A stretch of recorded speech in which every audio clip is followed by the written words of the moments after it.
4h26, vous êtes les bienvenus en direct sur BFM TV. Quel plaisir de vous retrouver. Ça y est, c'est la rentrée. Oui, on a remis le réveil à minuit. On est en forme, on a passé de bonnes vacances. Je suis content de te retrouver. Aussi. Moi aussi. Mais ouais. On est content de vous retrouver également. On espère que vous avez pu vous reposer. C'est toujours le même rendez-vous. Votre rendez-vous, les couches tard, les lève-tôt. D'un côté, nous sommes ensemble jusqu'à 6h et en direct. On va vous parler ce matin de Gabriel Attal qui dit non à l'abaya dans les écoles. Grosse polémique. Et une campagne de vaccination contre le papillomavirus sera lancée pour les collégiens de 5e dès la rentrée. Le temps, Kevin. Les politiques commencent à faire leur rentrée. Gérald Darmanin était à Tourcoing hier avec pour invité de dernière minute Elisabeth Borne. 33 minutes, vous êtes en direct sur BFM TV. Les enquêteurs tentent désormais de comprendre ce qui s'est passé vendredi soir dans le Lot-et-Garonne. Après l'accident d'un minibus qui transportait des enfants, l'un d'eux a perdu la vie, les 6 autres sont désormais hors de danger. Le conducteur également blessé a été mis en examen, placé sous contrôle judiciaire. Par ailleurs, les analyses ont démontré qu'il n'avait pas consommé d'alcool ni de stupéfiants. Une enquête a été ouverte pour homicide involontaire et pour blessure involontaire. Camilla Giudice. Il est 4h49 en direct sur BFM TV, les 3 infos du...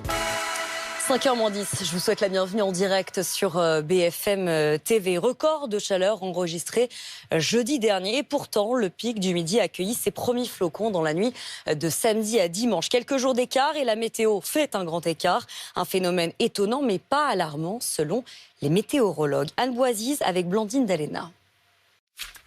Il est presque 5h, on est très heureux de vous retrouver en ce lundi de rentrée sur BFM TV.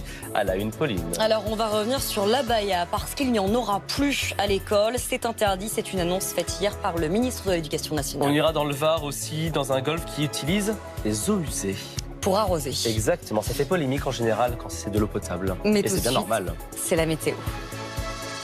Dans le Var, où l'on vous emmène ce matin dans Focus Région, on ouvre notre page Région, Pauline, ce matin. Oui, parce qu'un système a été mis en place pour récupérer les eaux usées non potables et les utiliser dans un golf, évidemment pour arroser la pelouse. Reportage Alexandre Plumet avec Juliette Vigneault et les équipes de BFM Toulon-Var.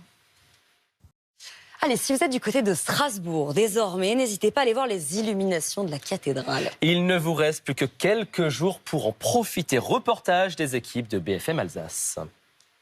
Et on continue ensemble notre tour de France des régions dans les kiosques cette fois-ci, Pauline. Et oui, on se dirige effectivement vers la une de Nord-Éclair ce matin. Le choix de Nord-Éclair ce matin, la 20e édition de Béthune Rétro s'est achevée hier et c'est déjà l'heure des premiers bilans. Un petit peu moins de monde qu'en 2022, mais toujours une ambiance incroyable.